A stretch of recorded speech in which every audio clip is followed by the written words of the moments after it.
امیر خسرو دهلوی میگویند که گر باغ پرشکوفه و گلزار خرم است، گر باغ پرشکوفه و گلزار خرم است، ما را چی سود چون دل ما بسته غم است. چون باد صبح گردی غماباد کائنات، بسیار گشتیم دل شادمان کم است. جز سیل غم نبارد از این سقف نیلگون، مسکین کسی که ساکن این سبز طارم است. مسکین کسی که ساکن این سبز طارم است.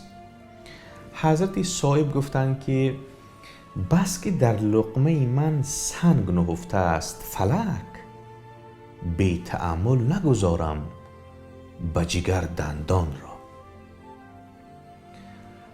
و ناصر خسرو چیزی با گفتند که تو چون اختر خیش را میکنی بد، مدار از فلک چشم نیک اختری را. روشنفکر گفته که تقدیر تقویم افراد عادی است و تغییر تدبیر افراد عالی. نگذار ذهن‌های کوچک تو را باور کنند که رؤیاهایت از حد زیادند.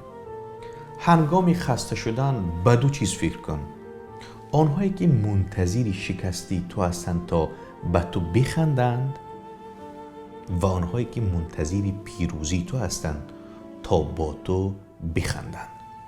اینجا عزیزان من 4 مثال آوردم: حضرت امیر خسرو دهلوی، صاحب تبریزی، ناصر خسرو و یک روشنفکری که راستی نامش را پیدا نکردم اما اندیشش بسیار جالب است و بسیاری ها همین اندیشه را قبول دارند. ادبیات ما سر تا پا این گونه بیت های دارد که روحی انسان را خراب میکنند. البته هستند ابیاتی که انسان به مثبت نگری، به مثبت اندیشی، به دیدی زیبا به زندگی راهنمایی میکنند، اما امروز چون به سامان اجتماعی رو میاری، همه اون مثال های را استفاده میبرند که همه درد است و غم است و رنج است. یعنی با این گونه اندیشه ها، با این گونه مثال ها، ساختن اندیشی سالم به خاطر که ما زندگی رو زیبا ببینیم و زیبا زندگی کنیم بسیار دشوار است. یعنی ما خودمان با همین گونه اندیشه های خراب کننده، با استفاده از نام بزرگان خودمان، یعنی اندیشی خودمان رو خراب میکنیم.